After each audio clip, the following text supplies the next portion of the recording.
Une date de naissance, c'est bien plus qu'une simple date, pas vrai? On pourrait même dire que c'est une sorte de plan cosmique. Aujourd'hui, c'est exactement ce qu'on va faire. On va décortiquer la carte du ciel d'une personne pour voir ce qu'elle nous révèle. Ça résume vraiment bien toute la philosophie de l'astrologie. L'idée, c'est pas de dire que tout est écrit d'avance, là. C'est plutôt de comprendre les cartes qu'on a reçues, les énergies uniques avec lesquelles on doit composer. OK, la voici, notre carte du ciel pour aujourd'hui. C'est celle de Stéphanie. Je sais, à première vue, ça a l'air un peu compliqué, plein de symboles partout, mais pensez-y comme un grand puzzle. Chaque petit signe, c'est une pièce. Et ensemble, on va assembler l'histoire. Bon, on commence où avec tout ça? Par le commencement, évidemment, les fondations. En astrologie, on les appelle souvent les trois grands. C'est vraiment les trois piliers sur lesquels toute la personnalité est bâtie. Alors, ces trois-là, ils travaillent toujours ensemble. Le Soleil, c'est l'essence, le qui on est au fond. La Lune, c'est notre monde intérieur, comment on ressent les choses quand personne ne regarde. Et l'ascendant, ben, c'est la vitrine, c'est la première impression qu'on donne. Et là, regardez bien ça.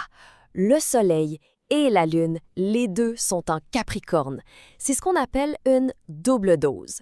Ça veut dire que son identité profonde et ses besoins émotionnels sont complètement alignés.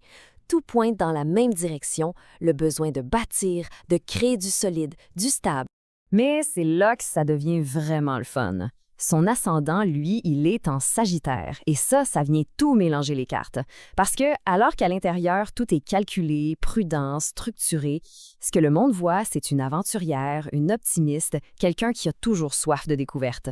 On a donc ici la tension centrale de sa personnalité. C'est un peu comme avoir un architecte super prudent qui dessine les plans à l'intérieur, mais c'est un explorateur audacieux qui parle au nom de la compagnie. C'est vraiment ce jeu d'équilibre qui va définir une grosse partie de son parcours de vie. OK, on a la structure de base. Maintenant, allons voir ce qui allume les passions. Quand on parle d'amour et de désir, c'est Vénus et Mars qui prennent le plancher de danse. Et là, on est dans le feu, complètement. Vénus en Sagittaire, Mars en Bélier, ce sont deux signes de feu. Concrètement, ça donne une approche en amour qui est super directe, spontanée, remplie d'enthousiasme. On ne perd pas de temps, on plonge tête première dans la passion. Le mot d'ordre ici, c'est vraiment le mouvement. Une relation qui tombe dans la routine, qui devient trop prévisible, ça ne marchera tout simplement pas. Ça prend de l'aventure, de l'excitation et surtout un grand sentiment de liberté, même à deux. Le petit hic avec autant de feu, c'est que la flamme peut s'éteindre aussi vite qu'elle s'est allumée, aussi vite qu'elle s'est allumée. Le défi, c'est de garder cette flamme bien vivante. Ça demande d'être constamment nourri par de nouvelles expériences, par de l'inspiration. OK, dans chaque carte du ciel, il y a un genre de boss de fin de niveau. Une grande leçon de vie, une montagne à gravir. Et cette montagne-là, en astrologie, c'est Saturne. C'est la planète qui nous présente nos défis les plus corsés, mais aussi nos leçons les plus fondamentales. Là où Saturne se trouve dans une carte, c'est un pointeur. Ça nous montre exactement où on va être mis à l'épreuve, mais aussi, et c'est ça qui est crucial, où se trouve notre plus grand potentiel de maîtrise.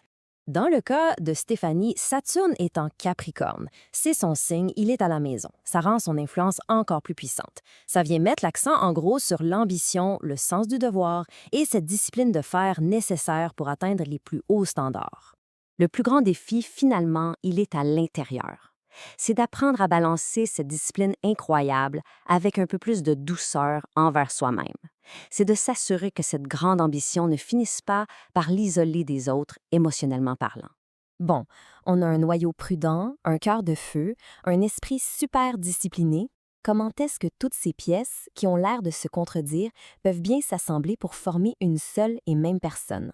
Et la réponse, c'est la clé de toute la carte du ciel, en fait. Le but, ce n'est pas de faire disparaître les contradictions, c'est de les faire dialoguer, de les faire travailler ensemble. C'est justement cette intégration qui donne une personnalité aussi riche et complexe. Son chemin, c'est donc de devenir à la fois l'architecte et l'exploratrice. C'est d'utiliser cette discipline de Capricorne pour bâtir des fondations super solides, tout en laissant sa vision de Sagittaire la pousser à innover, à explorer et surtout à créer des liens avec les autres. Parce qu'au final, une carte du ciel, c'est pas une boule de cristal. C'est une carte routière. C'est une invitation à explorer son propre univers intérieur et à jouer la meilleure main possible avec le jeu qu'on a reçu.